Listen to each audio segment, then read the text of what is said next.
오랜만입니다.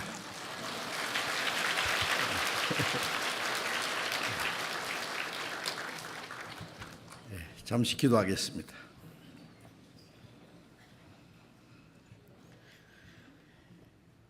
우리를 사랑하시는 거룩하신 우리 아버지 하나님,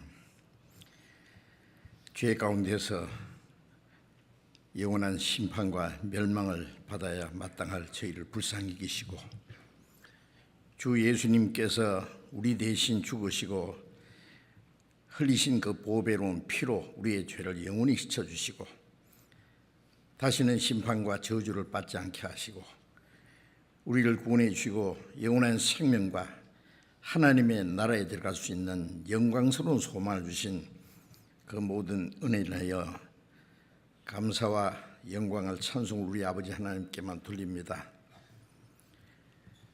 지난 수양의 기간 동안에 많은 영혼이 구원받게 하신 주님, 감사와 영광을 주님께 돌립니다. 이 일을 위해서 함께 기도하고 수고하신 모든 형제 자매들에게도 더 풍성하신 은혜와 주님의 능력의 손길로 붙들어 주셔서 우리의 남은 생에 더욱 하나님의 뜻과 영광을 위해서, 주님의 복음을 위해서 순종하며 살 수 있도록 도와주옵소서.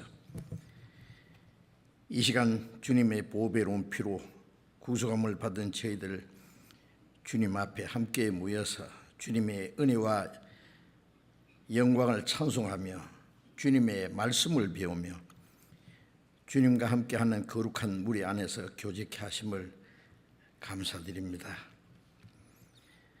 이 시간에도 하나님이 우리와 함께 계심을 믿습니다. 우리 각 사람을 굽어 살피시고 하나님의 자비로운 능력의 손길로 더욱 붙들어 주시고 우리를 주님의 말씀으로 더욱 거룩하게 온전케 세워주셔서 우리의 남은 생에 하나님의 자녀로 합당하게 살아갈 수 있도록 우리를 도와주시고 인도해 주옵소서. 이 시간 또 우리에게 나타내시기 원하시는 주님의 거룩하신 말씀, 우리가 마땅히 어떻게 행할 일들을 더욱 가르쳐 주시옵소서. 전국에 있는 우리 교회들, 세계에 있는 많은 교회들, 주님께서 말씀과 사랑과 능력으로 더욱 충만히 힘에 비춰서 마지막 때에 주님께서 맡기신 거룩한 역사를 온전히 이룰 수 있게 도와주시옵소서. 우리 주 예수님 이름으로 기도드렸습니다. 아멘. 찬양대 찬송해 주시겠습니다.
성경 찾겠습니다. 요한복음 15장입니다.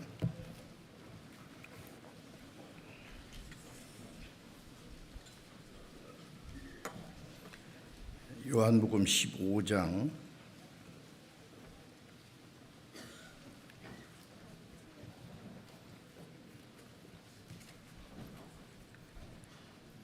1절 읽겠습니다.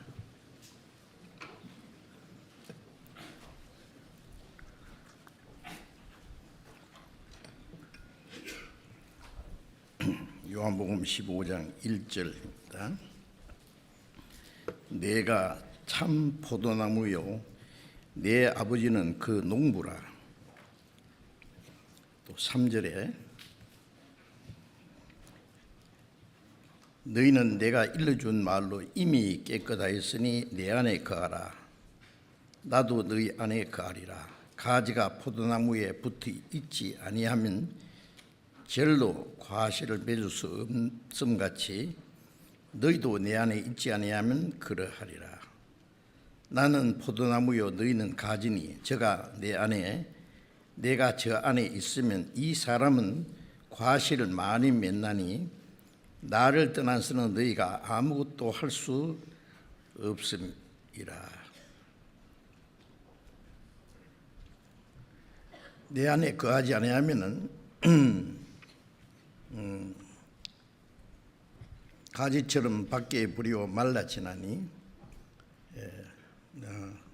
5절까지 읽었죠. 그 다음에 8절 같이 읽겠습니다. 너희가 과실을 많이 맺으면 내 아버지께서 영광을 받으실 것이요 너희가 내 제자가 되리라. 또 16절을 같이 읽겠습니다. 너희가 나를 택한 것이 아니요 내가 너희를 택하여 이는 너희로 가서 과실을 맺게 하고 또 너희 과실이 항상 있게 하여 내 이름으로 아버지께 무엇을 구하든지 다 받게 하려 함이니라. 거기까지.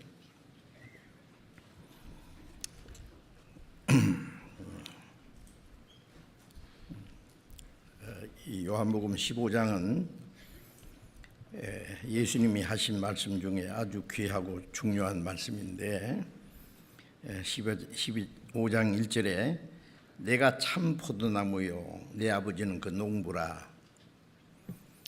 예수님이 중요한 진리를 말씀하실 때에 비유를 들어서 말씀하시기를 좋아하셨는데 예수님은 참 포도나무다. 내 아버지는 그 포도나무를 기르는 농부라고 말씀하셨습니다.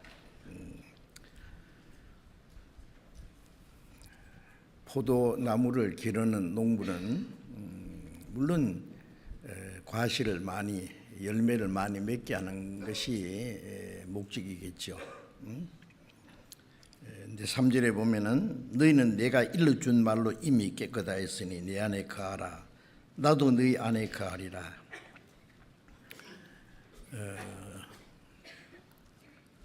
포도나무가 많은 열매를 맺는 것이 목적인데 나무 둥지에서 열매를 맺지를 못하잖아요. 가지가 있어야 됩니다. 그 가지는 나는 포도나무에 너희는 가지라 그랬죠. 누구냐 하면은 가지는 구원받은 그리스도인들을 가리키는 것이죠.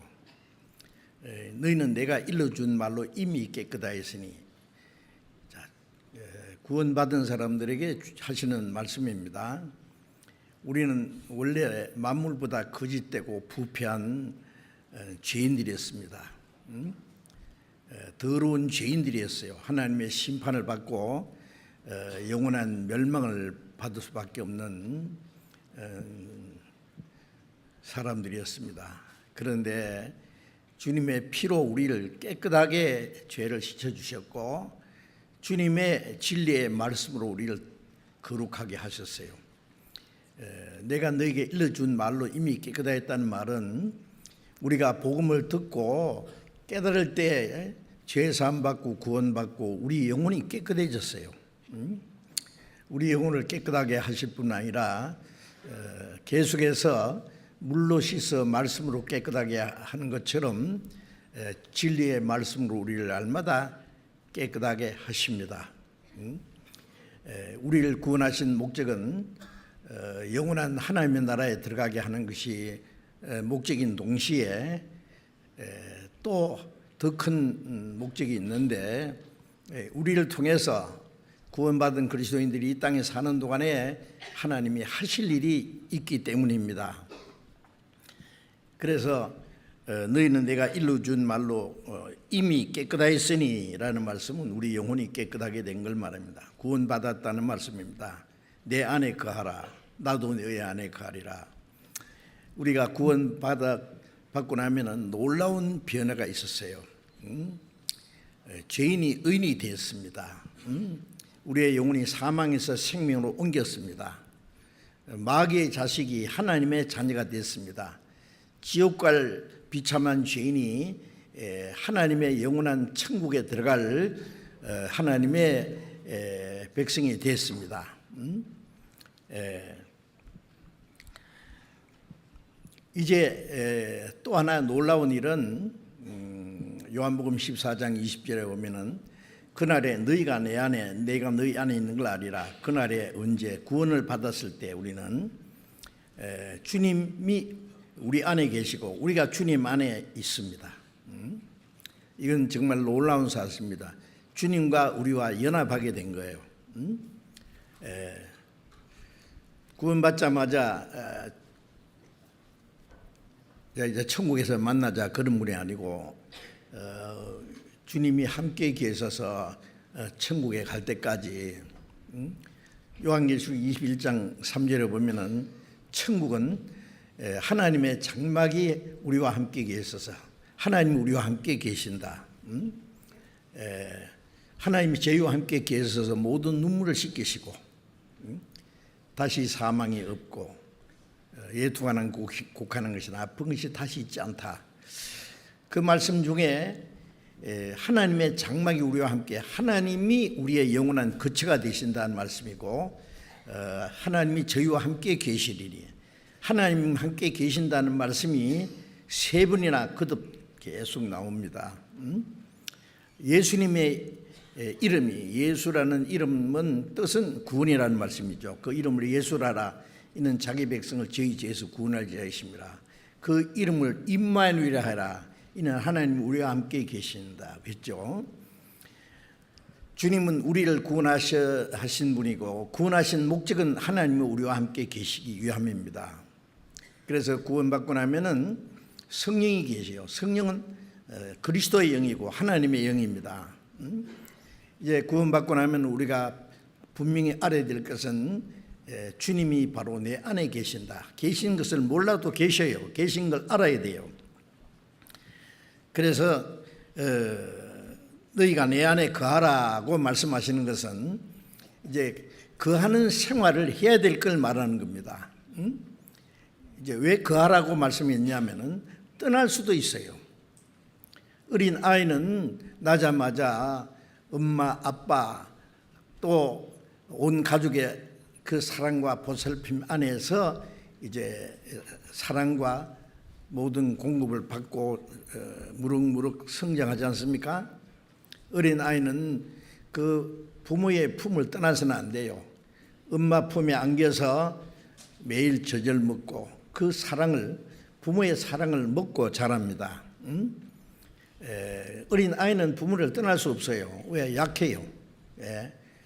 짐승은요, 나자마자 막 펄펄 뛰면서 자기를 낳아준 그 의미를 떠날 수도 있지 않습니까?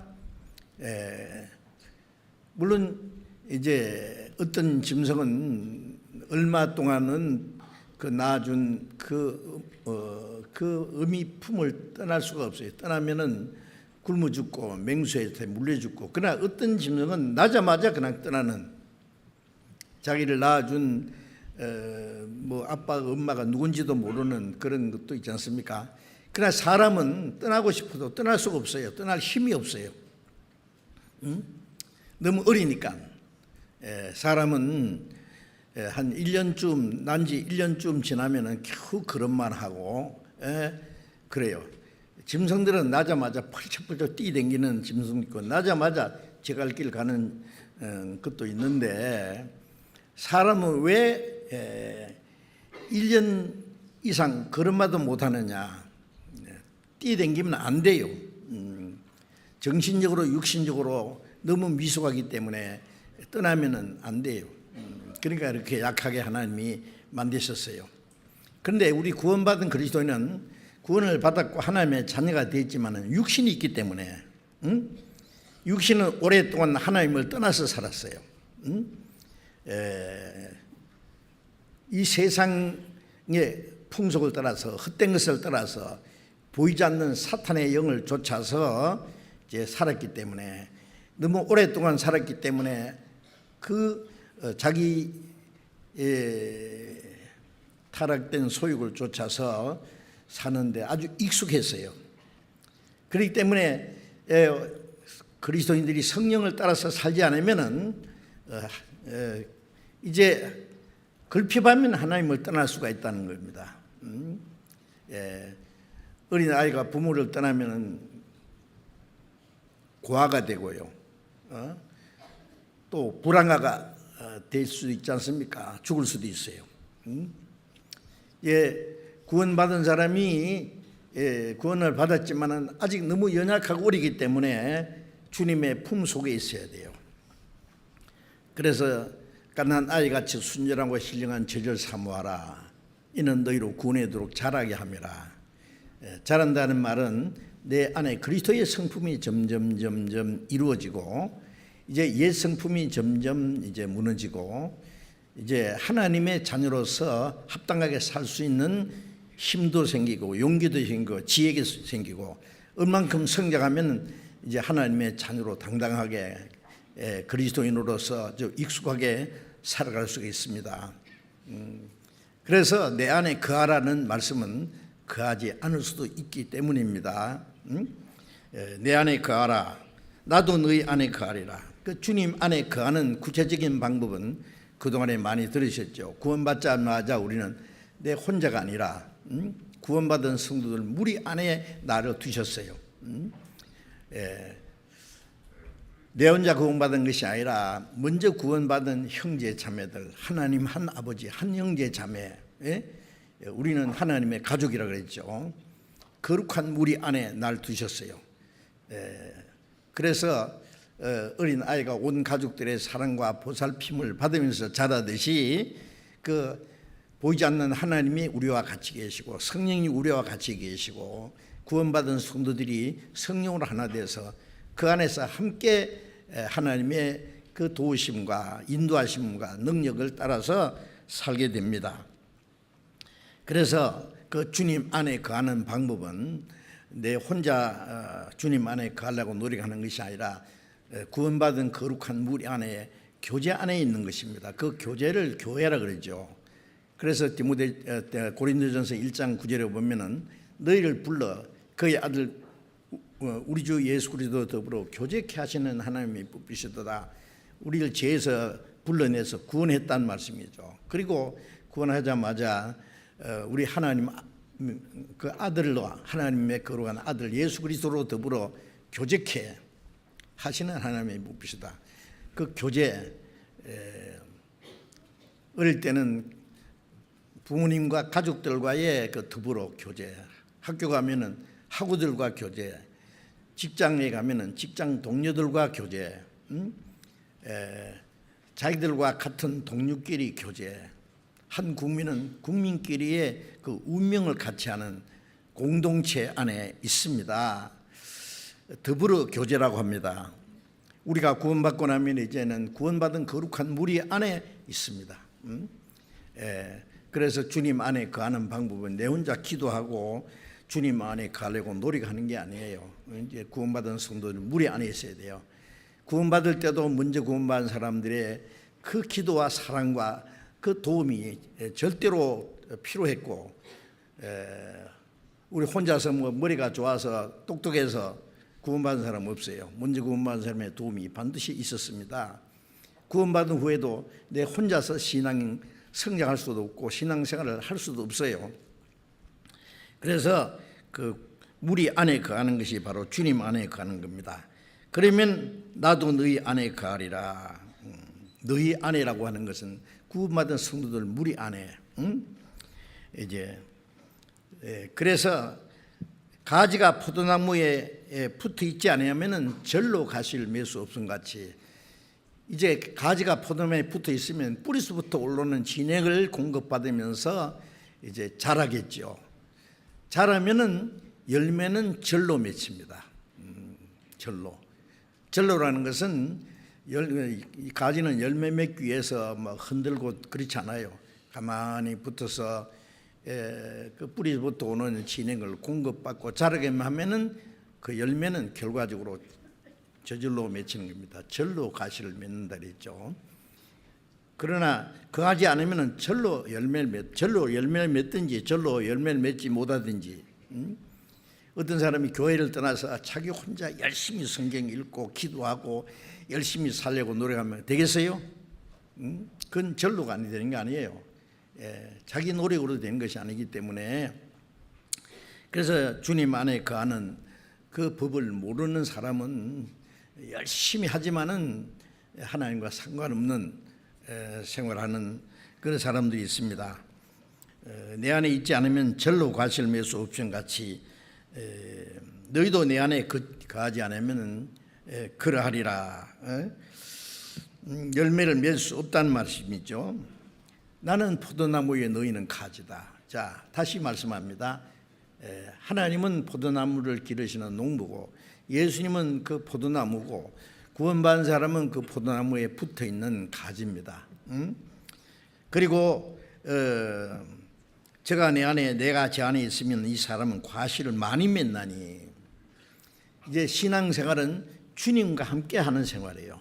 구원받은 성도들과 함께하는 무리예요. 그러면 이 사람은 과실을 많이 맺나니 나를 떠나서는 너희가 아무것도 할 수 없습니다. 포도나무 가지가 나무를 떠나면은 열매를 맺을 수 없을 뿐 아니라 말라서 죽게 됩니다. 구원받은 무리를 떠나면은 영혼이 멸망한다는 말이 아니라 혹시 무리를 떠나 살 수는 있지만은 신앙생활은 완전히 실패입니다. 그래서 아무것도 할 수 없는 거예요. 하나님을 위한 영광을 위한 열매를 맺었는데 그걸 할 수가 없다는 거 말이에요.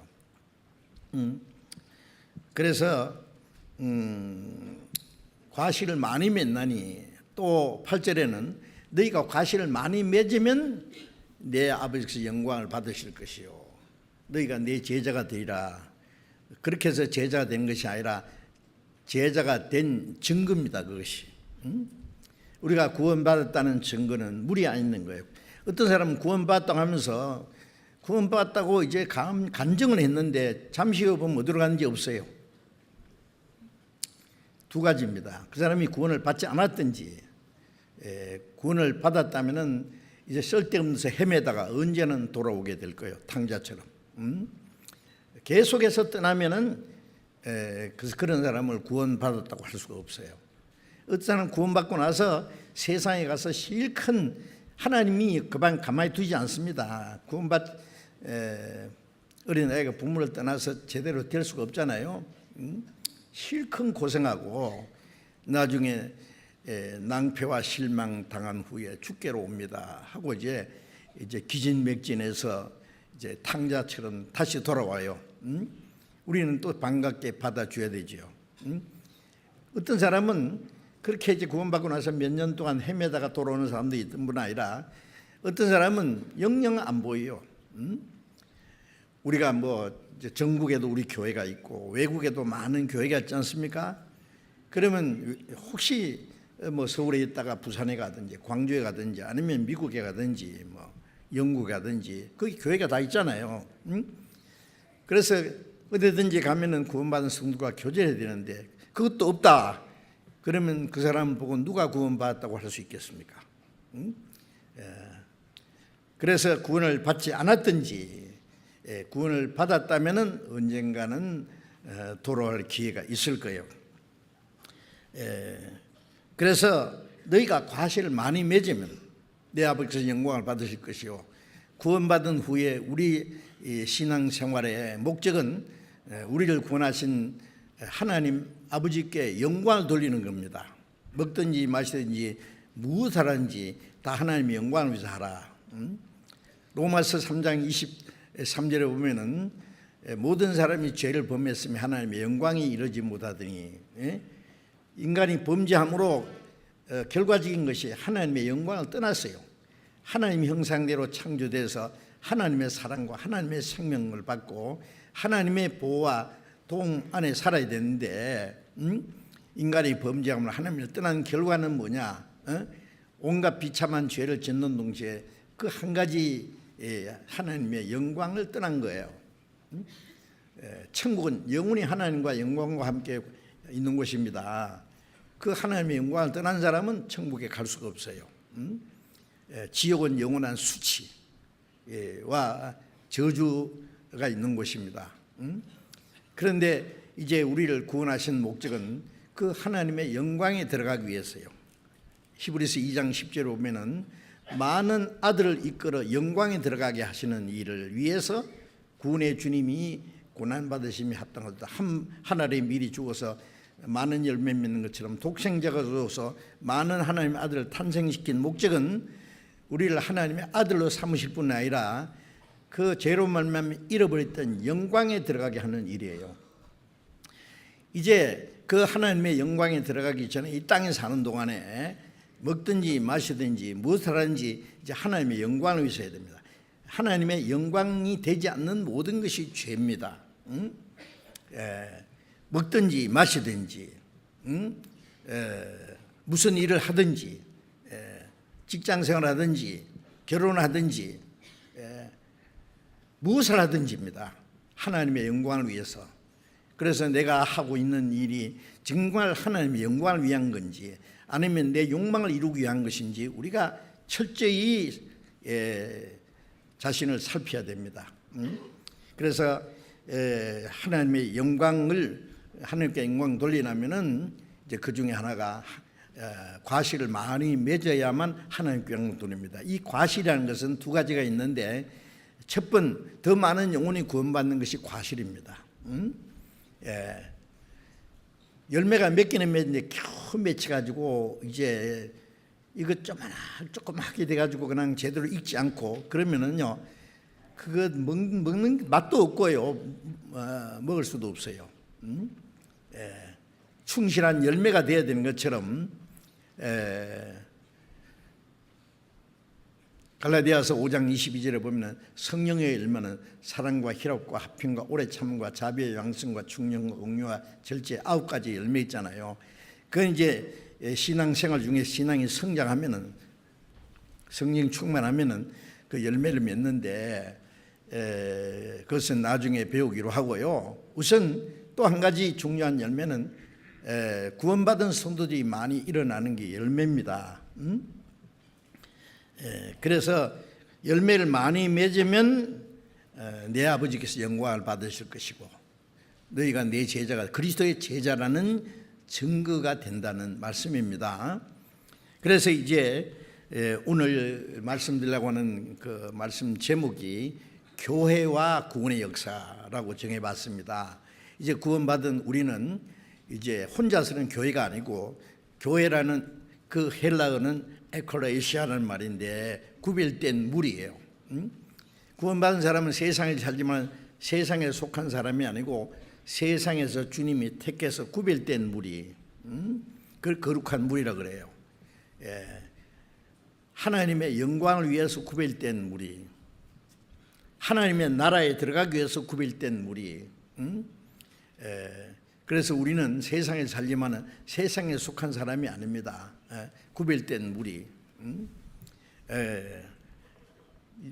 유대인이나 이스라엘 사람이나 이방인이나 종이나 자유자나 어떤 민족이든지 피부 색깔이 무엇이든지 상관없이 구원받다는 이유 때문에 우리는 하나님의 자녀가 됐고 영원한 천국에 들어갈 새로운 피조물이 됐어요. 이제 그 안에서 우리가 해야 될 가장 중요한 것은 또 다른 사람에게 전해서 더 많은 영혼이 구원받는 일이 우리가 해야 될 일입니다. 이제 우리는 하나님이 우리를 사랑하신 같이 우리 서로 사랑하고 성령이 하나 되게 하신 것 같이 우리의 마음과 우리의 모든 삶을 소망이 갖고 사는 목적이 갖고 살아가는 방법이 같습니다. 이제 한 성령이 인도하심을 받으면은 그 중에 가장 중요한 목적이 한 가지가 우리가 해야 될 일은 더 많은 영혼이 구원받게 하는 거예요. 그래서 그 구원의 역사, 하나님은 교회를 통해서 구원의 역사를 이루시거든요. 그래서 요한복음 15장 16절에 너희가 나를 택한 것이 아니고 내가 너희를 택하여 세웠나니, 택했다는 것은 우리를 불러내서 구별했어요. 이는 너희로 가서, 가라는 말은 구원을 우리는 구별된 무리지만은 우리가 해야 될 일은 세상을 향한 겁니다. 구원 안 받은 사람에게 할 일이 있어요. 세상 사람과는 우리가 구별됐지만은 우리가 해야 될 줄 가장 중요한 것은 아직 구원받지 못한 그 사람들에게 하나님의 말씀을 전하고 하나님의 은혜와 사랑을 전파해서 그들로 구원받게 하는 겁니다. 너희가 가서 과실을 맺게 하고 또 너희 과실이 항상 있게 하여 더 많은 열매를 맺고 항상 열매를 맺어야 돼. 항상. 과실 수는요, 봄부터 가을까지 자라고 열매 맺고 겨울에는 열매 못 맺고 그렇지만은 이 신령한 과실은요, 많은 열매 구원받는 역사는요, 시도 때도 없이, 그렇죠, 계절이 따로 없잖아요. 하계 수양회 때만 마음 구원받고 겨울에는 구원받는 역사가 없고 그런 거 안 돼요. 계절에 따라서 전도할 수 있는 좋은 계절이 있습니다. 네팔 같은 데는요, 여름에는 너무 바쁘고요, 짐승 키우느라고 바쁘고 농사하느라고 바쁘고 또 어떤 사람들은 또 자기 개인의 별장이 있어요. 가난하게 살아도. 그래서 여름에는 또 별장에 가서 또 지나기도 하고 그래서 사람 만나기 어려울 수 있어요. 그런데 겨울에는 너무 추우니까 꼼짝 못하고 있어요. 다른 거 못해요. 전도하기가 좋아요. 그래서 네팔에는 겨울에 열심히 전도하면 구원받는 사람이 많이 일어납니다. 또 어떤 곳에는 또 계절이 좋을 때에 또 우리는 하계 수양회 때 가장 많은 사람이 구원받잖아요. 그러나 사실은 이 전도는 언제든지 해야 됩니다. 과실이 항상 있게 하여 너희가 내 이름으로 아버지께 무엇을 구하든지 다 받게 하랍니다. 우리가 하나님께 기도해서 무엇이든지 무엇을 구하겠어요? 우리 자기 육신의 소욕을 위해서 구하면 안 되고 하나님의 뜻대로 기도하면 들으시는데 한 가지 조건이 있어요. 열매를 맺어야 됩니다. 우리가 사는 목적을 확실히 하지 않고 다른 영혼이 구원받는 역사를 위해서 살지 않으면은 그 결국 자기 방법대로 자기 욕망을 따라 살잖아요. 그러면 그 사람이 기도해도 하나님이 안 들으십니다. 우리가 하나님의 뜻대로 하나님의 영광을 위해서 살 때에 그 하나님의 역사를 이루기 위해서 우리의 기도를 들으시는 겁니다. 자, 그래서 이제 우리 교회가 해야 될 가장 중요한 일은 아직도 구원받지 못한 많은 사람들에게 복음을 전해서 더 많은 영혼이 구원받게 하는 일이라는 것을 우리는 잠시도 잊지 말아야 됩니다. 이스라엘 민족을 하나님이 택하셨잖아요. 이스라엘 민족은 이 지구상의 많은 민족 중에 특별히 하나님이 택하신 민족입니다. 시편 14장 2절에 보면은 하나님이 하늘에서 인생을 굽어 살피사 하나님을 찾는 자가 있는가 보시니까 선을 행한 자도 없고 하나님을 찾는 자도 하나도 없다 그랬죠. 저는 그 성경을 읽다가 하나님을 찾는 사람이 하나도 없는, 선을 행한 자가 하나도 없는 때가 언제냐 자세히 살펴보니까요,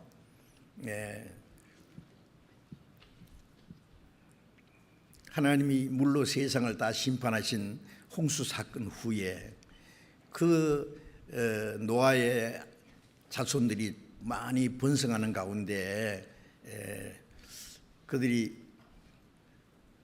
아라산에서 내려와서 그게 터키고 조금 내려오면은 에덴 동산의 가장 중요한 유프라tes 강, 티그리스 강이 있는 현재 이라크입니다. 그게 시날 평지라는 데 모여서 자, 우리가 흩어지지 말고 살자. 여기다 도시를 만들고 높은 탑을 쌓자. 그게 바벨탑이라고 했잖아요. 바벨탑을 쌓고 우리 이름을 내고 대꼭대기를 하늘까지 닿게 하자는 말은 인간이 하나님을 도전하는, 하나님의 이름을 높이는 것이 아니라 우리 이름을 높이자. 그 바벨탑을 쌓을 때에 특별한 것이 하나님을 찾는 사람이 한 사람도 없는 그런 시대였어요. 제가 성경을 쭉 살피고 언제 하나님을 찾는 사람이 하나도 없느냐고 보니까 책에도 뭐 답이 없어요. 어떤 책에도. 그런데 제가 성경을 쭉 연구하는 가운데 이게 바벨탑을 쌓을 때라는구나. 한 사람도 없어요. 한 사람이라도 있으면은 거기서부터 하나님이 새로 시작하시면 되는데 한 사람도 없어요. 이제 영영 하나님을 떠난 거예요. 인간이 하나님을 떠나는 건 너무 쉽습니다. 하나님께 돌아오는 것은 못 들어와요. 그대로 내버려두면 영영 인간은 하나님을 떠날 것이기 때문에 하나님이 그대로 두시지 않고 인간은 하나님을 떠났지만은 하나님은 사람을 버리지 않고 다시 찾아오셨어요. 또 사람에게 하나님 자신을 나타내시고 믿을 수 있는 증거를 주시고 구원받을 수 있는 은혜를 주시고 인간을 창조한 첫 번 목적대로 우리를 구원해서 하나님의 나라에 들어갈 수 있는 길을 열어주기 원했어요. 그래서 하나님을 찾는 사람이 한 사람도 없는 가운데서 한 사람을 불러냈어요. 그 사람이 창세기 12장 1절에 아브라함. 아브라함의 아버지는 우상 숭배하는 대란한 사람. 아브라함이 하나님을 찾은 것이 아니라 하나님이 아브라함을 불러냈어요. 너는 네 본토 친척 아비를 집을 떠나 내가 네게 지시할 땅으로 가라. 내가 너로 큰 민족을 이루게 하겠다. 그래서 아브라함 자손이 바로 이스라엘 백성, 아브라함이 이삭을 낳고 이삭이 야곱을 낳고 야곱의 이름을 이스라엘이고 고치시고 이스라엘은 하나님의 축복받은 자라는 뜻이잖아요. 그래서 이스라엘 민족은 이 지구상에서 특별히 택한 백성입니다. 구별된 무리입니다. 그러면 이스라엘 민족을 택한 것은 영적으로 택한 것이 아니라 육신을 택한 거예요. 그 택한 백성에게 주신 그 땅은 팔레스타인 가나안 땅이에요. 이스라엘 민족을 택하신 목적은 그 민족을 통해서 하나님의 능력을 나타내시고 천지 만물을 창조하신 유일하신 하나님이라는 것을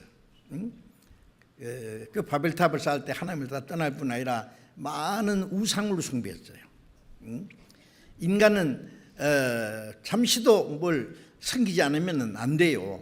하나님의 형상대로 창조된 영혼이 있기 때문에 그 하나님을 잃어버린, 하나님을 찾는 시간을 다 잃어버리기 때문에 태양도 섬기고 별도 섬기고 달도 섬기고 고목나무도 섬기고 뭘 만들어 놓고 그 앞에 절하고 그 우상 숭배하는 일이 시작됐잖아요. 그것들은 신이 아니고 바로 이스라엘 민족을 택하신 여호와 하나님은 천지를 만드신 하나님이라는 것을 이스라엘 민족에게 증거해 보여줍니다. 그래서 이스라엘 역사 속에 이 땅에 어떤 신도 행하지 못하는 그 하나님의 그 능력을 보여줬잖아요. 잘 아시잖아요. 그래서 이스라엘 백성들이 많은 능력을 통해서 이스라엘 민족을 택하신 여호와라는 그분이 천지를 창조하신 하나님이신 것과 또 그들에게 믿을 수 있는 많은 증거를 주었습니다. 그래서 우리가 지금 가지고 있는 그 성경, 구약 성경은 예수 그리스도가 오시기 전에 기록된 거잖아요. 분량은 전체 성경의 4분의 3이 구약 성경입니다. 그 성경이 하나님의 말씀이라는 증거를 이스라엘 민족의 역사를 통해서 보여준 거예요. 그래서 이스라엘을 보고 하나님을, 성경을 읽으면 이스라엘 배후에 하나님이 계신 것과 성경이 하나님 말씀이라는 것을 믿을 수 있지 않습니까? 그리고 하나님 말씀을 순종하는 자는 어떤 복을 주시고 하나님을 거역하는 자는 어떤 형벌을 내리신다는 것을 이스라엘 민족의 역사를 통해서 실물 교훈으로 보여주었습니다. 그래서 이스라엘 역사를 통해서 하나님이 어떤 분이라는 것을 그 하나님의 인격을 나타내 주셨어요. 그것이 이제 이스라엘 민족을 택하신 중요한 목적입니다. 그리고 하나님이 그 이스라엘 땅에 그리스도를 보내주셨던 약속대로, 그 그리스도라는 말은 구세주입니다. 이스라엘뿐 아니라 온 세상 모든 죄인들을 구원해서 하나님의 자녀로 삼아서 영원한 천국에 들어갈 백성을 준비하는 게 하나님의 목적이에요. 그래서 그리스도를 보내주셨는데 이스라엘 백성들은 아브라함 때부터 예수님 오실 때까지 약 2000년 역사 속에 많은 이적을 통해서 또 선지자를 통해서 말씀을 주셨지만은 예수님이 하나님의 보내신 메시아 그리스도라는 걸 알지 못하고 그 이스라엘 백성들이 그리스도를 배척하고 십자가 못 박아 죽였지 않습니까? 세상에 이럴 수가 있느냐고. 자기를 낳아주고 길러준 부모를 죽였다. 그런 있잖아요. 왜? 돈 때문에. 아니면 몰라서. 몰라? 왜 몰라요? 예? 예수님이 이스라엘 백성 종교가들에게 말씀하시기를 너희가 하나님 아버지를 알았으면 나도 알았으리라. 나를 알지 못하는 것은 나를 보내신 아버지를 알지 못합니다. 이스라엘 백성들이 하나님을 제대로 몰랐어요. 그래서 하나님 보내신 그리스도를 몰랐단 말이에요. 그런 모순이 세상에 있느냐고. 하나님의 택한 백성이 하나님 보내신 하나님의 아들 메시아를 죽였다. 자, 그 내용은 이제 우리가 항상 성경을 배우니까 지금 말씀드릴 필요가 없고요. 그 그리스도를 배척한 죄로 아브라함 때부터 예수님 오실 때까지 2000년 동안 하나님이 그 백성을 특별히 다스렸는데 이제는 그 민족을 전 세계에 쫓아내서 2000년 동안 세상에 가장 어떤 민족보다도 비참한 역사를 가지게 했습니다. 가는 데마다 온갖 저주와 학살을 당하고 2차 세계대전 때만 해도 유대인들이 약 600만 명이 학살당한 세계에서 그렇게 비참한 역사를 가진 민족은 없습니다. 왜? 그리스도를 배척한 죄가 얼마나 무섭다는 것을 이스라엘 백성들뿐 아니라 온 세상 사람들에게 실물 교훈으로 보여주신 거예요. 그리고 이스라엘 백성에게 주었던 축복을 뺏어가지고 이제 온 세상에 예루살렘부터 땅까지 복음이 전파되게 했지 않습니까? 이제 약 2000년이라는 긴 역사 속에 이 복음이 온 세계에 전파돼서 세계 제일 동쪽 끝에 있는 우리 한국에까지 복음이 전해지고 우리가 마지막 때에 구원을 받았어요. 이건 놀라운 일입니다. 이스라엘 민족을 택한 목적은 하나님의 택한 백성, 하나님을 증거하기 위해서, 성경이 하나님의 말씀인 것을 증거하기 위해서, 하나님이 어떤 분이라는 것을 알게 하기 위해서. 그 다음에 구원받은 그리스도인들은 이제 예수님 말씀하신 요한복음 15장 16절에 내가 너희를 택하여 세웠다. 그 교회를 가르칩니다. 구원받은 성도들은 하나님의 택한 무리입니다. 이스라엘 백성들은 땅에서 택한 백성, 육신적으로 택한 백성, 가나안 팔레스타인 땅을 주기 위해서 택한 백성, 하나님을 증거하기 위해서 택한 백성, 구원받은 사람들은 영적으로 택한 백성들, 천국을 상속으로 주기 위해서 택한 백성, 그리스도께서 십자가에 죽으시고 부활하심으로 이루신 사실을 증거해서 더 많은 영혼을 구원받게 하는 그 일을 하기 위해서 택한 무리입니다. 교회가. 자, 그래서 이제 구원받은 그리스도인들은 그리스도의 증인이잖아요. 증인. 이스라엘 백성들은 여호와 증인이에요. 이 세상에 혹시 여호와 증인이라는 정신없는 사람들 돌아다니는 거 보셨죠? 이사야 43장 10절에 보면은 이스라엘 민족을 전 세계에서 모으시면서 이스라엘아 너희는 나의 증인이라 그랬죠. 그걸 이스라엘 백성이 하신 말씀인데 그 앞뒤도 모르고 말이요. 너희는 나의 증인이니까 우리는 여호와 증인이다. 그게 정신없는 사람들. 오라는 데 없어도 바쁘게 쫓아다니는 사람들. 열심히 대단해요. 그 사람들. 자기보다 배나 지옥 자식이 되게 하는 사람들. 저 여호와 증인이 저희 앞집에 몇 번 찾아왔어요. 그래서 당신 여호와 증인이니까 맞다고 그래요. 여보시오, 당신 한국 사람이잖아. 어떻게 저 여호와 증인이요, 당신이? 성경 자세히 보라고. 이스라엘 백성이라고 여호와 증인은. 그 제가 이제 성경 막 다 흐느흐느하게 다 떨어진 그 책을 이렇게 제가 전도할 때 사용했던 거 오랫동안 다 낡아진 거 성경을 딱 보이면서 깜짝 놀라더라고. 선생님은 뭡니까? 나는 그리스도의 증인이요. 아주 재미있는 사건이 있었어요. 자, 우리는 그리스도의 증인입니다. 그래서 사도행전 1장 8절을 잠깐 보겠습니다. 사도행전 1장 8절.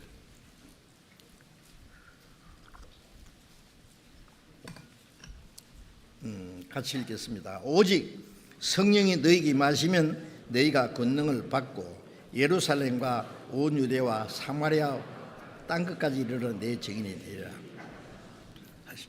자, 예수님이 부활하신 예수님이 제자들과 또 주님을 믿는 사람들 앞에 마지막 성천하시기 전에 하신 말씀이 예수님이 성천하신 이후에 열흘 후에 오순절에 성령이 강림하실 때 것이기 때문에 성령이 너희에게 임하시면 너희가 권능을 받고 성령의 능력으로 예루살렘부터 땅끝까지 내 증인이 되리라. 여기 너희라고 하는 무리는 성령을 받은 무리들, 교회입니다. 그리고 예루살렘과 온 유대와 사마리아와 땅끝까지. 예수님의 12사도는 그들이 살아있을 때 땅끝까지 한국까지도 오지 않았습니다. 그렇죠? 이 너희라는 것은 예수님의 제자들뿐 아니라 이제 둘러서 있는 무리들뿐 아니라 이제 이후에 구원받은 모든 성도들, 교회를 가르친 겁니다. 교회. 성령을 받은 무리가 교회예요. 성령이 오시면 성령으로 우리 하나가 됐어요. 그리스도의 몸된 교회가 됐어요. 성령으로 하나 된 신령한 공동체, 그 교회입니다. 이 교회가 해야 될 목적은 그 교회 안에는 성령의 능력이 있어요. 이 몸 안에는 힘이 있잖아요. 그렇죠? 여러분 주먹으로 저는 지금 팔이 아직 온전히 때리면 이게 또 고장납니다. 그러나 그렇지 않으면 때리면 이게 깨집니다. 그런데 그 힘이 주먹에 있습니까? 주먹에 있다면 이거 잘라도 있어야 돼요. 그렇죠? 그때 차면은요, 발이 힘인 줄 알지만, 그러면 발에 힘이 있다면 발을 잘라놔도 발이 막 지 혼자 돌아다니면 그때 차고 해야 돼요. 몸 안에 있습니다. 우리가 그리스도의 몸된 교회 안에 있으면은 우리 모두에게 그 주님의 그 은혜와 능력이 골고루 전해져요. 능력이기 때문에 입이 말을 하고, 눈은 보는 힘이 있고, 손은 무엇이든지 할 수 있는 힘이 있고, 우리가 구원받고 나면은 성령이 임해서 우리는 그리스도의 몸된 교회가 됐고, 이 몸 안에 있는 능력은 머리의 뜻을 행하기 위해서 있는 거잖아요. 머리는 예수님이시잖아요. 머리가 몸이 없으면은 머리가 뭘 할 수 있습니까? 아무것도 할 수 없죠. 몸은 머리가 없으면 머리 없는 몸이 뭘 하겠어요? 포도나무가 가지가 없으면 열매를 맺을 수 없어요. 가지는 나무가 없으면 절로 열매를 못 맺어요. 그 나무와 가지, 머리와 몸은 절대 불가분의 관계예요. 우리는 주님을 떠나서 아무것도 할 수 없고 주님은 우리 없이는 아무것도 못 하셔요. 놀라운 일 있지 않습니까? 땅끝까지 내 증인이 되리라. 주님은 십자가에 죽어서 구원의 역사를 이루셨지만은 그 복음을 전하는 사람은 그 전해서 많은 영혼이 구원받는 역사는 먼저 구원받는 성도들 교회를 통해서 하시는 거예요. 그게 너희는 땅까지 내 증인이 되리라. 그래서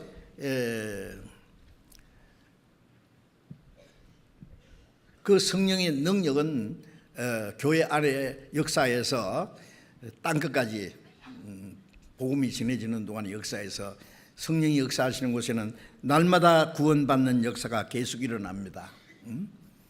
만일 먼저 구원받은 사람이 입을 딱 닫고 전도를 안 하면은 아무도 구원받을 수 없어요.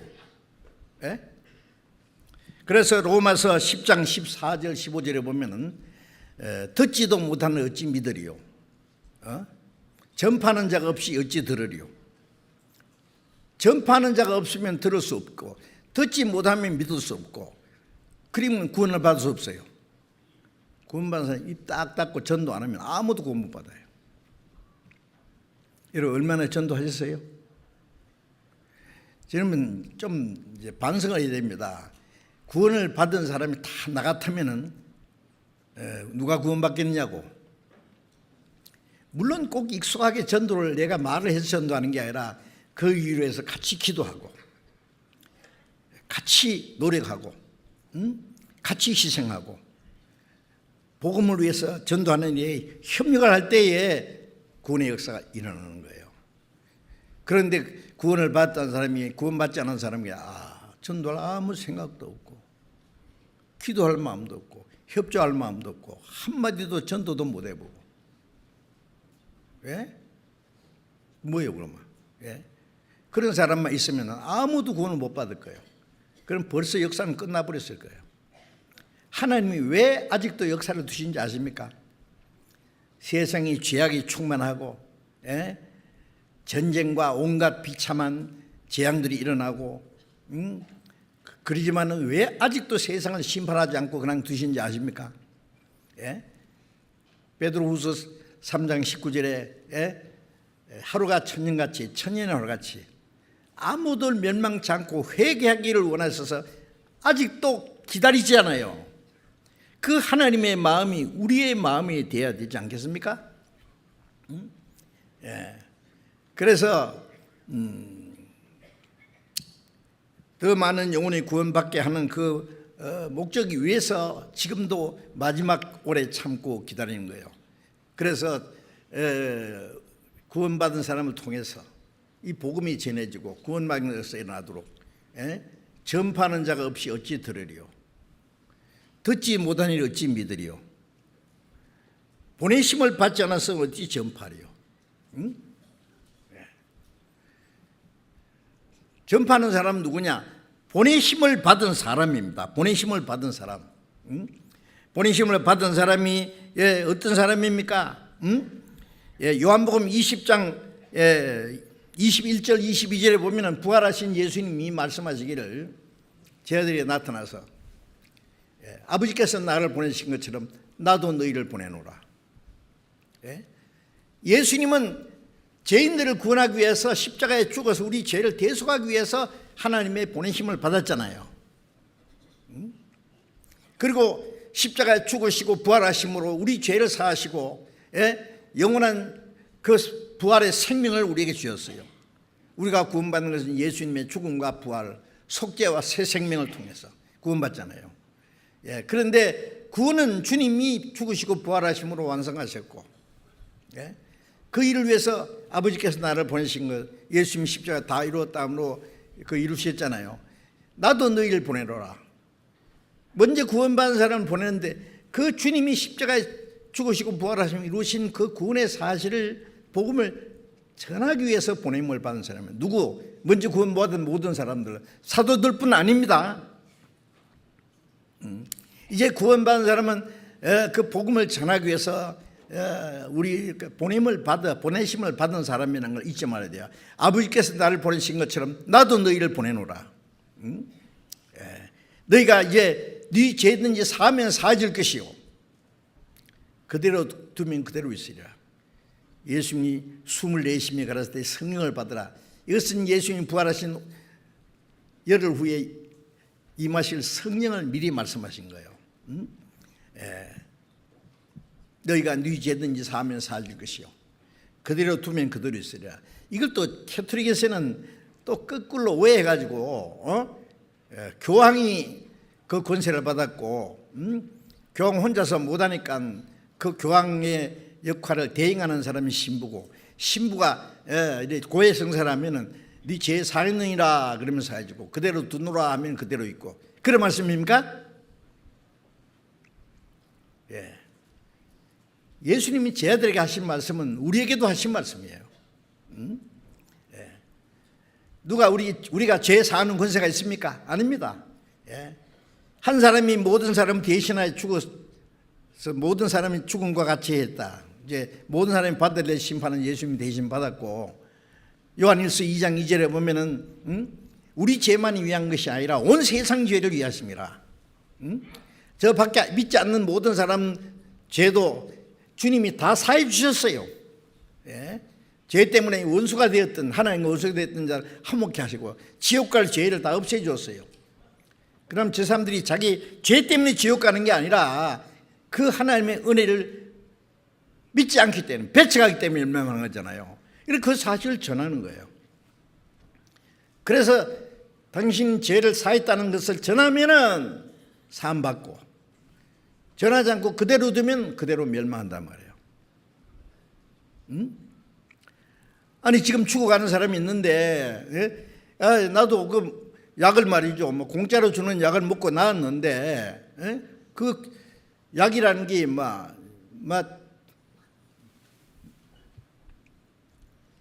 지천에 깔려있다고 합시다. 공짜로 그걸 가르쳐 줘서 약을 먹게 하면은 그 사람이 살 수 있는데 안 전해준다. 그대로 두면 죽지요. 아니면 그것을 이상하게 만들어가지고 비싸게 팔아먹으면 사기꾼이고. 우리가 받은 복음이 우리가 공짜로 받은 거잖아요. 그저 받았으니 그저 주어라. 하나님 은혜로 주신 것은 그대로 우리는 이 복음을 전하기 위해서 살고 있어요. 우리의 시간과 우리의 노력과 우리의 젊음과 우리의 물질과 이 모든 것을 복음을 전하는 데 투자해야 된단 말이에요.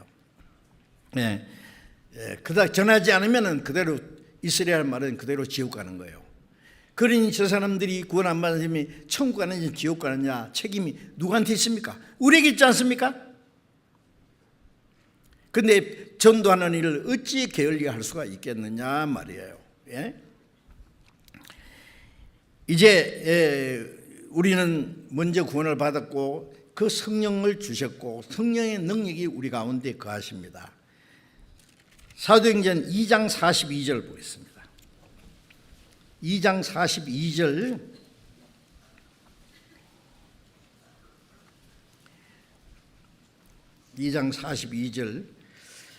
저희가 사도의 가르침을 받아 서로 교제하며 떡을 떼며 기도하기를 전혀 힘쓰니라. 46절 47절을 같이 읽읍시다. 날마다 마음을 같이하여 성전에 모이기를 힘쓰고 집에서 떡을 떼며 기쁨과 순전한 마음으로 음식을 먹고 하나님을 찬미하며 또 온 백성에게 칭송을 받으니 주께서 구원받는 사람을 날마다 더하게 하시리라. 오순절에 성령을 받은 120명 12사도 그들이 전도해서요 하루에 3,000명이 구원을 받았습니다. 그렇죠? 한 1,000명이. 구원받은 사람들이 이제 저희가 사도의 가르침을 받아요. 구원받고 나면 제일 먼저 말씀을 가르침을 받지 않습니까? 응? 또 서로 교제합니다. 구원받은 사람들이 교제, 서로 사랑하고 한 마음이 되어서 구원받고 나면은 성령의 가르침을 말씀을 가르침 받고 이제 교제하지 않습니까? 예? 그리고 성전에 모이기를 힘쓰고, 그 당시 예루살렘 성전이었어요. 서기 70년에 불타버리고 그런 성전은 없어요. 예? 예, 그래서 초대교회 성도들은 집에서 모이고, 이제 사람이 많으니까 이런 건물도 필요해요. 그죠? 그래서 우리가 주일도 모이고 수요일도 모이고 뭐 구역 모임도 모이고, 모일 때마다 말씀을 배우고 또 깨달은 것을 서로 얘기하고, 그 가운데서 우리가 날마다 말씀을 배우고 우리의 신앙이 성장해요. 그래서 집에서는 같이 떡을 떼며 기쁨과 순전한 마음으로 음식을 먹고 교제하니까 하나님을 찬미하며 온 백성에게 칭송을 받으니, 결과가 뭐예요? 주께서 구원받는 사람을 날마다 더하게 하시니라. 결과적으로 구원받는 사람이 계속 일어나는 거야. 주께서 먼저 구원받는 사람이 성령으로 하나 되어서 말씀 가르침 받고 교제하고 복음을 전하면은 주께서 구원받는 사람을, 주님이 하시는 일입니다. 그 가운데서 구원받는 역사를 날마다 더하게 하시니라. 사도행전 9장을 보겠습니다. 9장 31절. 9장 31절을 또 봅니다. 같이 읽읍시다.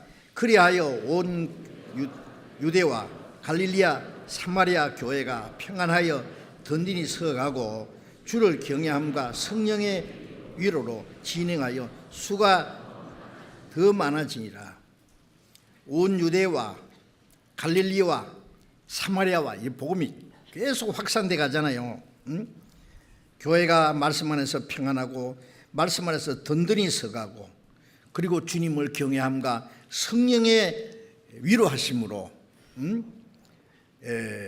진행하며 수가 더하니라. 날마다 구원받는 숫자가 더 많아져요. 제가 제일 답답해 하는 것은 구원받은 사람이 모이기는 모이는데 맨 그 숫자예요. 예?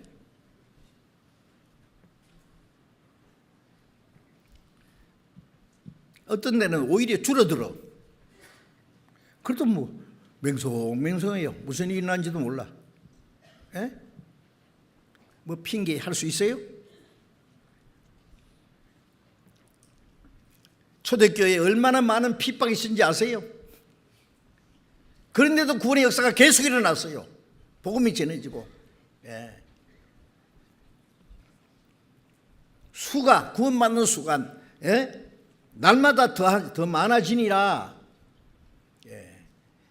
구원받은 사람이 모이는데 구원받은 역사 안 일어나면은요, 땅을 치고 통곡해야 돼요. 원인이 뭔지. 예. 물고기를 잡아갔는데 한 마리도 못 잡았다. 잡아놓은 물고기도 도망갔다. 네. 뭐 잘못된 거죠. 배를 뭐 육지에다 묶어놓고 물고기가 배에 뛰 올라오기를 기다리는지 사람 낚는 어부가 되게 하라겠는데요. 농사를 지었는데 봄에 심었던 씨앗만 겨우 나왔다. 그럼 언제까지 그렇게 할 거예요? 예수님이 내가 돌아올 때까지 장사하라 그러고 계능대로 맡겼다 그랬잖아요. 10달란트, 5달란트, 1달란트, 아니면 한 문화씩. 주님이 오실 때 은둔 종들을 불러서 계산한다 그랬죠. 주님이 주신 한 문화로 10문화 남겼나이다. 5문화 남겼습니다. 착하고 충성된 종아, 네가 작은 애 충성했으니 네 주인의 즐거움에 참여할지어다. 그 사람 꽁꽁 싸두어서 그대로 가지고 왔습니다. 하나도 잃어버리지 않고 가져왔지 않습니까? 잘했죠? 이 악하고 게으른 종아. 여러분들, 구원받는 역사가 계속 일어나야 됩니다. 우리 교회에 구원받는 역사가 일어나지 않으면 교회가 왜 필요합니까? 왜 그리스도인들이 이 땅에 살아 있어야 됩니까? 목적이 뭡니까? 성령이 우리 가운데 역사하셔서 우리가 하나가 되어서 하는 최종 목적이 가장 중요한 것은 더 많은 영혼이 구원받는 역사가 꼭 끝나려고 하지 않습니까? 우리는. 자, 이번 우리 학예 수양회 때요, 예년보다도 제일 많은 사람이 모인 거 아시죠? 아시겠지만은요, 7차 7차례 있잖아요. 중고등학생 그 수양회까지 한 1차 있었고요. 7차에 모인 사람이 64,492명, 평균 약 300명 가까운 사람이 모였어요. 10,000명이라는 사람이 모였어요. 그리고 침례받은 사람이 5,198명 구원받았어요. 예년보다도 더 많은 사람이 모였고, 더 많은 사람이 구원을 받았고, 침례도 제일 많은 사람이 침례받았습니다. 이런 일은 지금 세계적으로 지금 과거에는 있었는데 지금은 없습니다. 세계 어디에서 이런 일이 있었습니까? 하나님이 하시는 일이지 않습니까? 이번에 많은 영혼이 구원받게 하신 하나님께 정말 감사와 영광을 우리는 돌려야 됩니다. 그런데 여기서 우리가 생각해야 될 것은 왜 이런 일이 있었느냐 하면은, 우리가 수양관을요 옛날 것을 흘려버리고 정축했잖아요, 크게.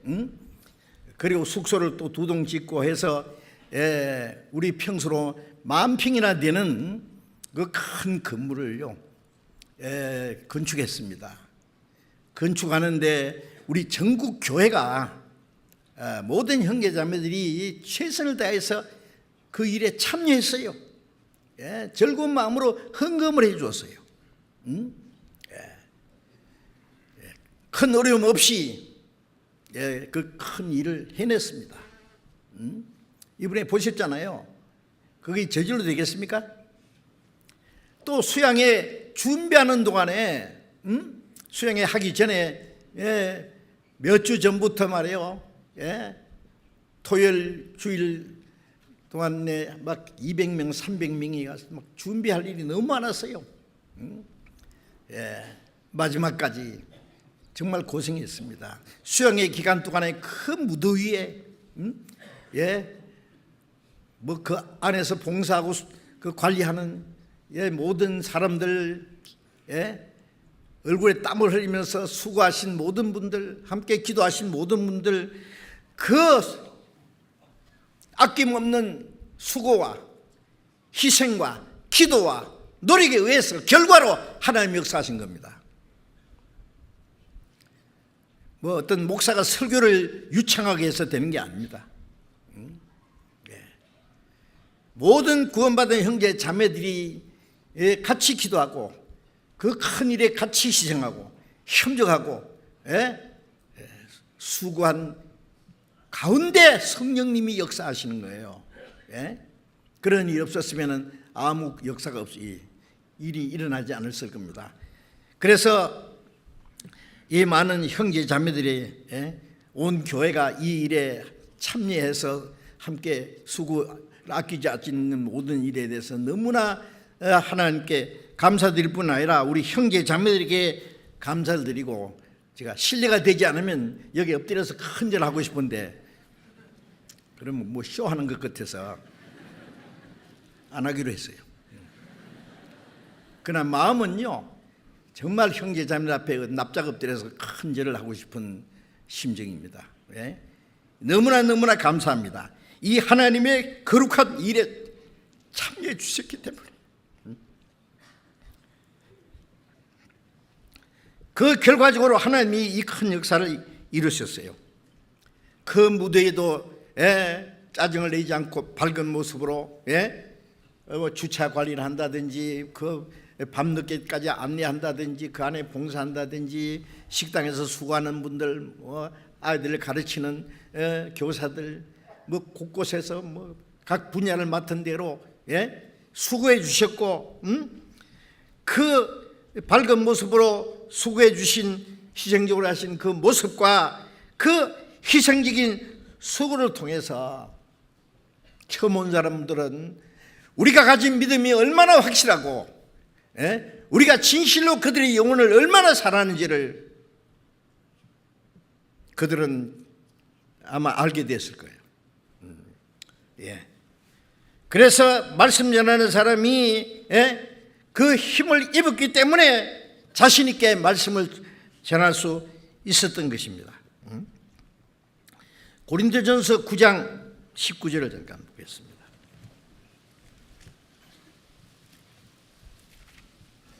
고린도전서 9장 19절.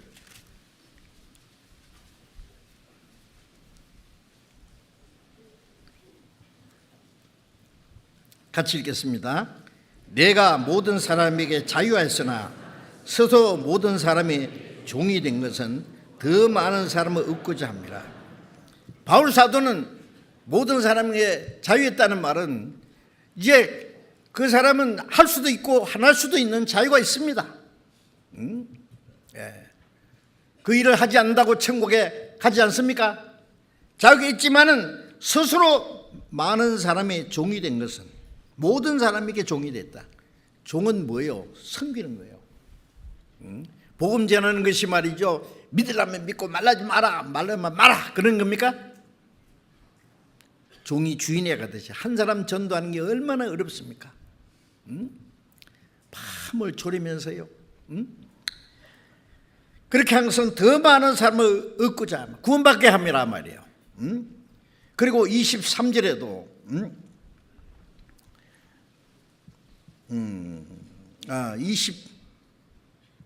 23절 같이 읽어봅시다.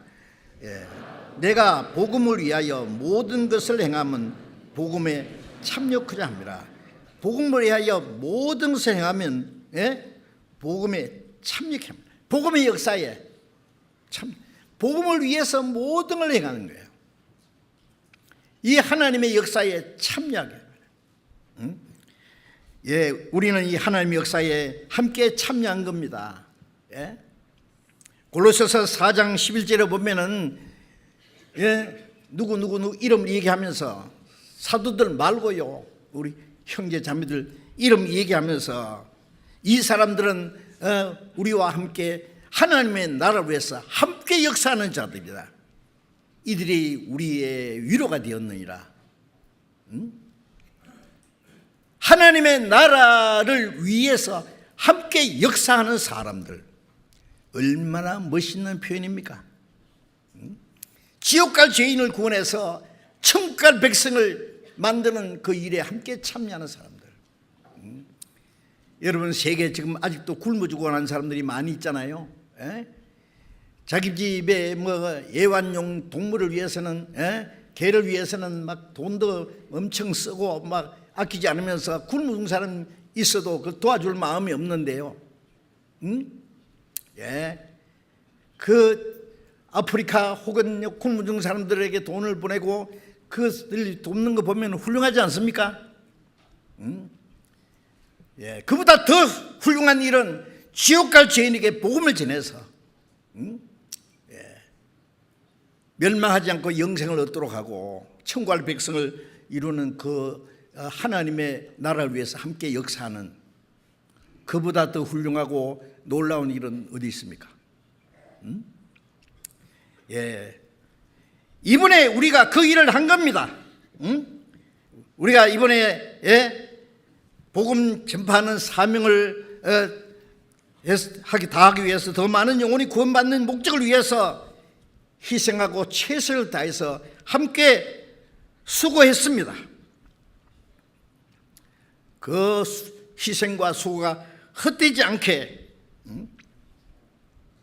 저는 이번에도 수양의 기간 동안에 항상 그랬지만 이번에 더 큰 책임감을 느꼈습니다.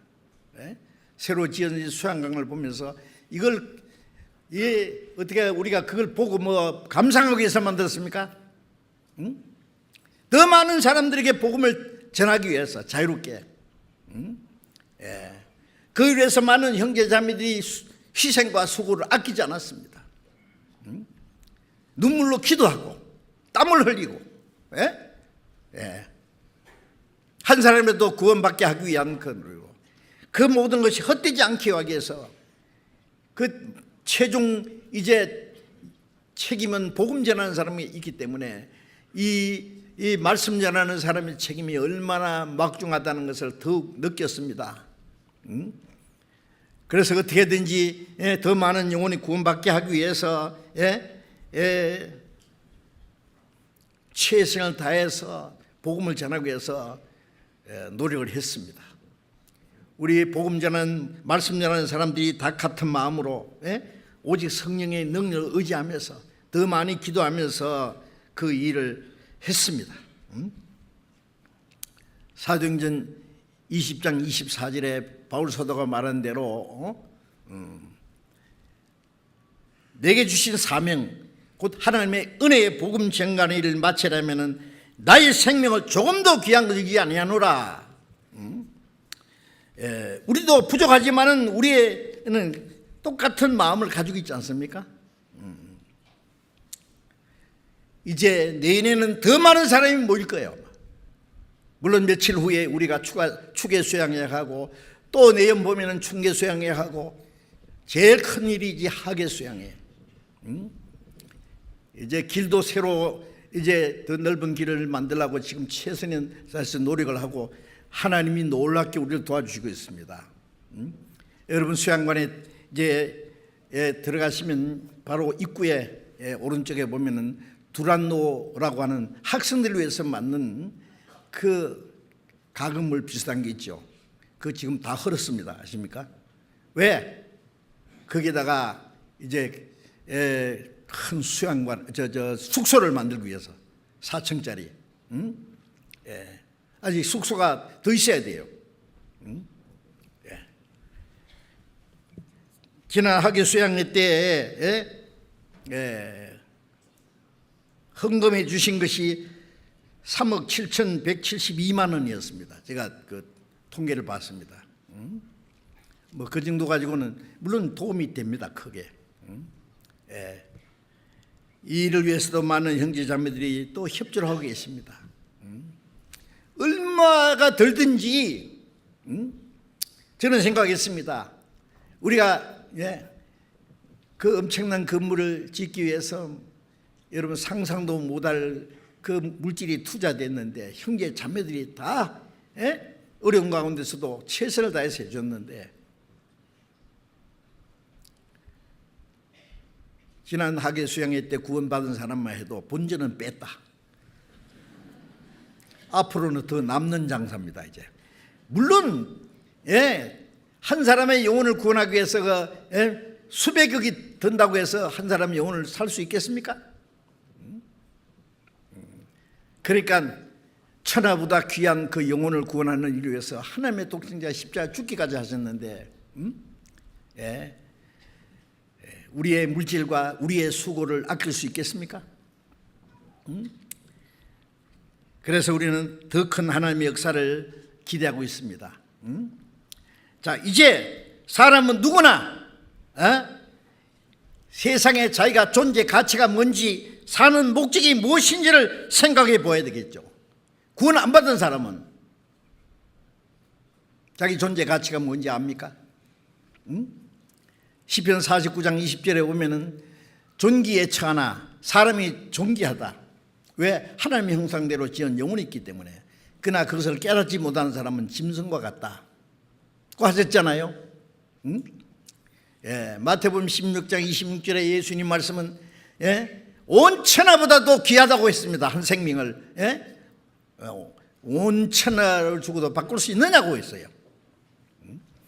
그렇기 때문에 주님이 십자가 죽기까지 하셨죠. 가치 없는 하찮은 걸 위해서 비싼 대가를 지불하는 바보 같은 사람이 있겠어요? 구원받지 않은 사람은 하나님의 은혜를 깨닫고 구원받기 위해서 세상에 태어나서 살고 있고, 그 일을 구원하기 위해서 예수님이 오셨어요. 디모데전서 1장 15절에 그리스도 예수께서 죄인을 구원하시려고 세상에 임하셨다. 누구? 멸망할 죄인을 구원하러. 구원받지 않은 사람은 그 구원을 받으려고 세상에 왔습니다. 구원받은 사람은 이 세상에 태어난 목적이 이루어졌어요. 그렇지 않습니까? 구원받은 사람은 하나님의 형상대로 창조하신 그 하나님의 목적이 이루어지게 한 거예요. 하나님의 형상대로 창조됐다는 건 하나님의 사랑을 받고 하나님의 생명을 받고 하나님의 자녀가 되고 하나님 나라에 들어가서 하나님처럼 영원히 영광을 누리면서 살기, 하나님처럼 되게 하기 위해서요. 지옥 갈 죄인이 하나님처럼 된다, 하나님처럼 영원히 산다. 상상할 수 있습니까? 그러나 그건 하나님의 계획인데, 그 하나님의 거룩한 역사가 이제 구원받은 사람 속에 이루어진 거예요. 그런 구원받은 사람은 왜 이 세상에 사느냐? 왜 구원받은 사람은 이 땅에 우리를 두셨느냐? 이 복음을 전하기 위해서입니다. 온 세상 사람들을 멸망치 않고 영생 얻기 위해서 하나님이 세상을 이처럼, 세상 모든 사람을 이처럼 사나 독생자 주셨다. 하나님 자기 독생자를 속죄제물로 십자가에 죽기까지 자기 독생자를 주셨고, 그 예수님은 우리를 구원하기 위해서 속죄제물로 죽으셨고 구원의 역사를 이루셨고, 이제 우리는 그 사실을, 그 복음을 전하기 위해서 이 땅에 살고 있지 않습니까? 그 복음을 전하는 책임을 하나님이 우리에게 위탁하셨기 때문에, 그래서 고린도전서 6장 19절 20절에 보면은 우리의 몸은 너희 것이 아니라 값으로 산 것이 되었으니, 내 몸도 영혼도 주님의 피로 값주고 샀어요. 내 것이 아니에요. 너희 것이 아니라 값주고 산 것이 되었으니 너희 몸으로 하나님께 영광을 누리라. 먹든지 마시든지 모든 게 하나님의 영광을 위해서. 어떻게 하는 게 하나님의 영광을 위하는 겁니까? 구원받은 사람은 자기 욕망, 어떻게 하면 좀 잘 먹고 잘 살까 하는 그걸 위해서 사는 겁니까? 어떻게 하면 하나님께 영광을 돌리고 하나님을 기쁘시게 할고, 그걸 위해 살고 있지 않습니까? 어떻게 해야 하나님이 기쁘게 하고 하나님의 영광을 받으실까요? 너희가 열매를 많이 맺으면 하나님께 영광을 받으신다 그랬잖아요. 더 많은 영혼이 구원받아야 하나님께 영광이 돼요. 그리고 우리가 원하는 것은 더 많은 영혼이 구원받기 위해서 우리가 할 수 있는 최선을 다해야 된단 말이에요. 우리가 해마다 말이에요, 세계 선교, 전심전력, 총동원, 아직도 구원받지 못한, 복음을 들어보지도 못한 많은 영혼들에게 복음을 전하기 위해서, 구원받게 하기 위해서 전심전력, 한 사람도 빠짐없이 총동원이라고 항상 우리가 외치고 있지 않습니까? 자, 우리가 그 일을 위해서 이 땅에 남아 있습니다. 하나님은 우리에게 영원한 생명을 주시고 하나님 나라에 들어갈 때까지 우리를 지켜주십니다. 요한복음 10장 28절 29절에 보면 내가 저에게 영생을 주노니 영원히 멸망치 아니할 터이요 또 저희를 내 손에서 빼앗을 자가 없느니라. 주님 우리에게 영원한 생명을 주셨어요. 구원받은 그 생명은 주님의 손안에 있어요. 아버지 손안에 있어요. 아무도 우리의 생명을 뺏어갈 수는 없어요. 우리의 생명은 주님의 그 손안의 능력이 안에 안전 보장이 되어 있어요. 뿐만 아니라 이제 우리의 생명은, 우리의 육신의 생명도 하나님의 손안에 있습니다. 하나님의 손을 벗어날 수 없어요. 하나님의 계획 속에 있어요. 이제 우리가 무엇을 위해서 살아야 됩니까? 이 복음을 전하는 일을 위해서. 사도행전 10장 27절에 우리가 그를 힘입어 살며 기도함이니라. 날마다 내 생명을 붙들어 주시는 하나님, 저는 아침에 일어날 때마다 기도하는 게, 하나님 오늘도 또 내 생명을 지키고 계시군요. 새날 주셔서 감사합니다. 오늘 하루도 하나님의 뜻대로 하나님의 맡기신 일을 따라서 살 수 있도록 지켜주고 도와주십시오. 매일매일 우리가 아직 살아있다는 것은 기적입니다. 왜? 죽지 못해서 삽니까? 세상에 무슨 미련이 있어서 삽니까? 아니에요. 하나님의 뜻을 행하기 위해서, 목적을 위해서 사는 거예요. 그 목적을 잃어버리면 죽은 것과 같은 겁니다. 하나님께서 우리에게 주신 삶의 목적이 무엇이냐고요? 이 죄악 세상에서 온갖 고난과 비참한 일이 가득한 이 세상에 왜 좀 더 살아야 되느냐고요? 우리 자신에게 질문을 해봐야 되고, 그 확실한 내 삶의 가치관과 삶의 목적을 아주 다짐을 해야 됩니다. 오직 우리의 남은 생에 하나님의 뜻을 행하고 하나님의 영광을 위해서 마땅히 해야 될 일이 무엇인지를 알아야 될 겁니다. 제가 이번에 제 7차 수양회까지 매번 이제 제가 첫날 설교하고 마지막 복음을 얘기하고, 제가 가장 그 중요한 시간을 맡았다고 생각합니다. 그래서 이제 제 7차 마지막 제가 복음 전할 때에 이제 제가 할 수 있는 힘을 다해서 이제 복음을 전했습니다. 그리고 마지막 나오다가, 뒤에 나오다가 아마 안 봤을 거예요. 다 나오다가 뒤에 계단에서 처음 가는 계단입니다. 실족에서 1m 50cm 되는 데서 그냥 낙상했어요. 기절했어요, 제가 잠깐. 그런데 아무 생각이 안 나는 거예요. 왜 제가 넘어졌는지, 왜 다쳤는지.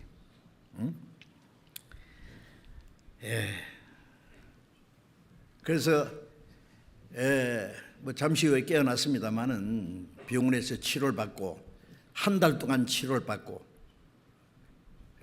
쉬었습니다. 형제 자매들이 아이고 고생했다고 좀 쉬라고 그러시는군요. 쉬도 그렇게 쉬는 게 쉬는 겁니까 지금? 세상에 쉬는 게 아니라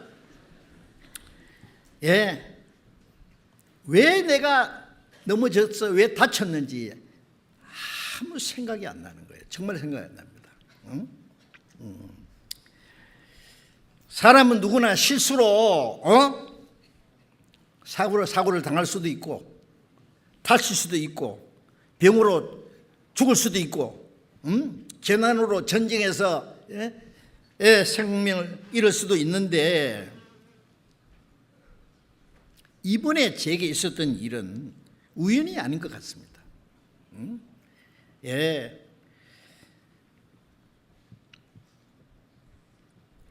하나님이 무엇인가 제게 생각할 기회를 주신 것 같아요. 하나님 앞에 내가 무엇을 잘못해서 혹 징계를 주신 것인지, 아니면 하나님께서 내게 더 좋은 걸 주시기 위해서 뭘 깨닫게 하기 위해서 주신 것인지 지금도 생각해 보고 있습니다. 로마서 8장 28절에 보면은 하나님 사랑하는 자 곧 그 뜻대로 부르심을 입은 자들에게는 모든 것이 합력하여 선을 이룬다 그랬죠. 모든 게 합력해서 선을 이룬다고. 그러면 이것도 하나님의 무슨 뜻이 있었을 텐데, 그걸 생각해 봤습니다. 한 가지는 제가 다친 것에 대해서 많은 교회 형제 자매들에게 너무 걱정을 끼쳐드려서 아주 송구스러운 마음이 하나 있고, 또 하나 많은 형제 자매들이 저를 위해서 기도해 주신 걸 알고 저는 너무너무나 감사하게 생각합니다. 그리고 제게 최근에 제 그 간절한 기대와 소원이 있습니다. 빌립보서 1장을 잠깐 빌립보서 1장을 보겠습니다. 1장 20절 봅니다. 빌립보서 1장 20절 나의 간절한 기대와 소망을 따라 아무 일에든지 부끄럽지 아니하고 오직 전과 같이 이제도 온전히 담대하여 살든지 죽든지 내 몸에서 그리스도가 총기 되게 하려 하나니 이는 내게 사는 것이 그리스도니 죽는 것도 유익합니다. 23절에 내가 그 두 사이에 끼었으니 떠나서 그리스도와 함께 있을 욕망을 가진 이것이 더욱 좋으나 그러나 내가 육신에 거하는 것이 너희를 위하여 더 유익하리라. 바울 사도가 로마 옥중에 갇혀 있으면서 한 내용입니다. 보내준 말씀입니다. 내 간절한 기대와 소망을 따라 간절히 뭘 원하는 게 있고 소망이라는 것은 간절한 소원이 하나 있다. 왜? 내가 온전히 담대하여 부끄럽지 않고 여러분 죽음을 두려워하지 않는 건 담대한 겁니다. 그렇죠? 죽는 걸 무서워하는 사람은 비겁해요. 죽는 걸 두려워하지 않으면 담대합니다. 담대하여 살든지 죽든지 내 몸에서 그리스도가 총기되게 살아서 주님께 영광을 돌리는지 죽어서 주님을 위한 것이라면 살든지 죽든지 오직 주님이 이름이 존귀함 받기 원하신다. 이는 내게 사는 것이 그리스도니 죽는 것도 유익합니다. 사는 것도 주님을 위해 죽는 것도 좋다. 사실은 바울은 빨리 이 몸을 떠나서 주님과 함께 있을 욕망을 가진 것이 더 좋다 그랬잖아요. 바울은 빨리 몸을 떠나서 주님과 함께 갔습니다. 그게 바울의 평생 소원이었어요. 그런데 살아있는 것은 너희를 위해서 좀 유익하다. 살아서 복음을 전하는 것, 말씀 전해주는 게 형제 자매들에게 유익하다. 그래서 내가 살아야 될지 죽어야 될지 이 두 사이에 끼어 있다. 은혜가 뭘 선택할지 모르겠다. 그런 말씀인데 저는 부족하지만은 저도 같은 심정입니다. 그래서 저도 이런 소망이 있습니다. 이 소원이 간절한 소원이 그래서 제 기도가 요즘에요 하나 있습니다. 하나님 내게 맡기신 일 딱 끝날 때 내가 할 수 있는 일이 딱 끝나거든 그날로 날 데려가 주세요. 할 수 있는 일이 끝나면 더 이상 내가 세상에 있을 이유가 없어요. 솔직한 마음입니다. 그런데 이 세상에는 그 이상 미련이 없습니다. 아무것도 바랄 것도 없고요. 바울 사도께서 한 말씀처럼 빨리 주님 앞에 가고 싶은 마음이 간절합니다. 그런데 이번에 수양회 도중에 사고 났으면 또 더 복잡할 뻔했어요. 그런데 다 끝나고 제가 할 수 있는 다 끝나고 그 사건이 있었기 때문에 하나님이 오냐 그래 네 할 일 끝나거든 내가 언제든지 데려가마 라고 응답해 주신 것이라고 믿어져서 감사와 기쁨이 넘칩니다. 꼭 그렇게 해 주시기를 저는 기대합니다. 그래서 사실은 크게 다칠 수 있는 사고였어요. 어떤 사람은 들어보니까 계단에 넘어져서 죽은 사람도 있더라고요. 하마터면요 큰일 날 뻔했어요. 저도 뭐 1m 50cm 되는데 그대로 떨어졌으니까요. 그 다음에 뭐 왜 떨어진지 그 정신도 잃어버렸고 이 손이 한쪽 손에는 성경을 들고 한쪽에는 자매가 갖다 준 뭐 설교 수고했다고 그 주스 하나 갖다 줬어요. 그대로 떨어진 거예요. 이 기부서 이제 그저께 풀었습니다. 이게 지금 이게 아직도 이제 좀 불안전해요. 오른손은 왼손이나 오른손이나. 그런데 크게 다칠 뻔했는데도 중요한 자리는 다 멀쩡해요.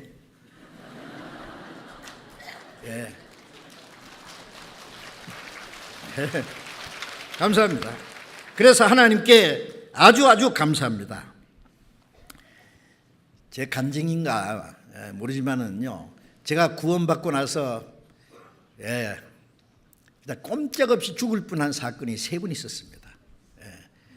1968년에 제가 알기로는 그때도 계속 전도했어요. 개인 상담하고. 그런데 벼락에 걸려가지고 죽은 줄 알았어요. 그때는 물론 결혼하기 전에 제 주변에 형제 자매들이 너무너무 저 때문에 수고하는 거예요. 그래서 제가 기도했어요. 하나님, 빨리 저를 데려가시든지 빨리 고쳐주시든지 해주세요. 형제들이 너무 많이 수고를 끼치고 있습니다. 지금까지도 열심히 주를 위해서 복음을 전했지만은 나를 살려주시면 남은 생에 더 열심히 주를 위해서 전도하고 살겠습니다. 그런데 기적적으로 빨리 고쳐줬어요. 제가 압니다, 그걸. 그 다음에 또 한 번 사건은요, 광주에 있을 때예요. 제가 혼자 차를 운전해 가는데요, 겨울인데 순천에서 이 광주로 가는 그 고개를 하나 넘어갔는데요, 아침 일찍이 다 녹았는데 한 곳에만 이 그늘이 져가지고요, 빙판이 돼 있는데 차가 갑자기 휙 돌았습니다. 반대 방향에 가서 거꾸로 섰어요. 반대로. 그런데 바로 옆에가 절벽입니다. 만일 다른 차가 왔든지 어떻게 했으면 그냥 눈 깜짝할 사이 그때도 죽을 뻔했어요. 그 다음에 또 한 번 사건은요, 교회 일로 인천에 갔다가 어떤 형제 집에서 자는데 연탄가스로 죽을 뻔했어요.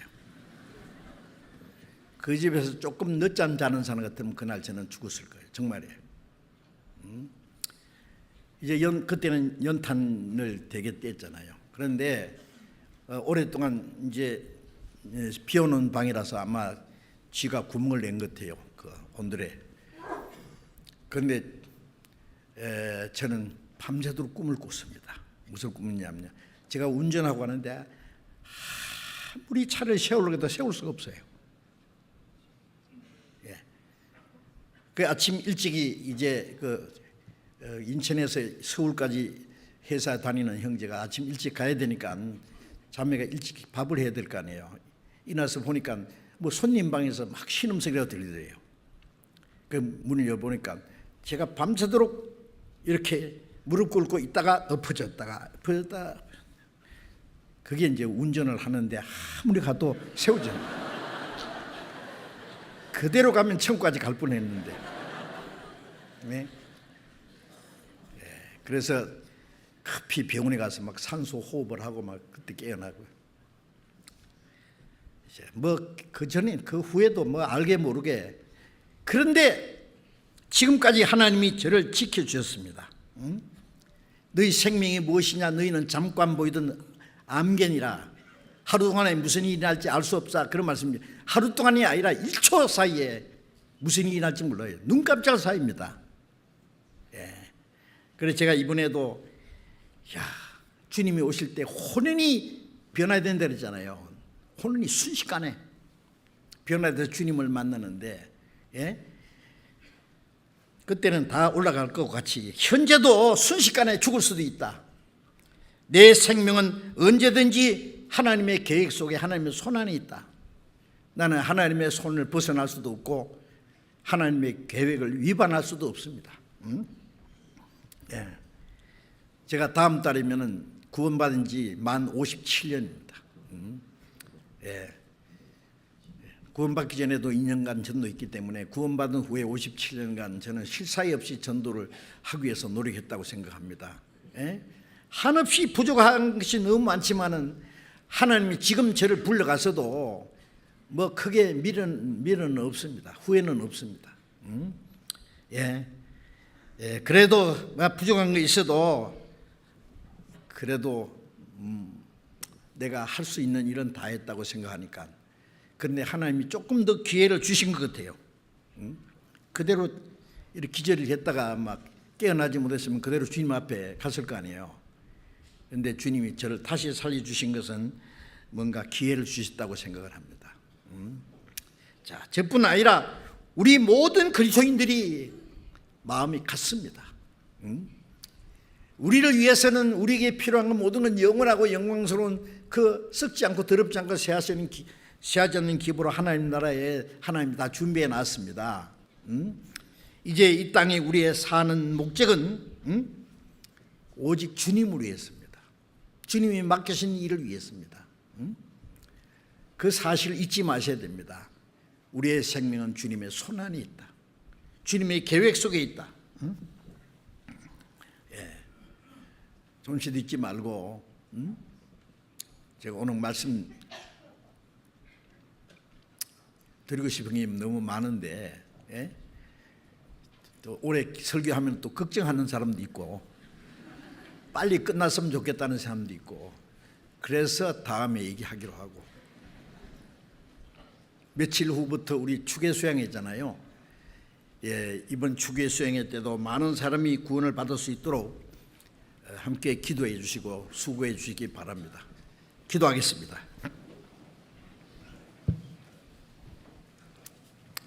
자비로우신 우리 아버지 하나님,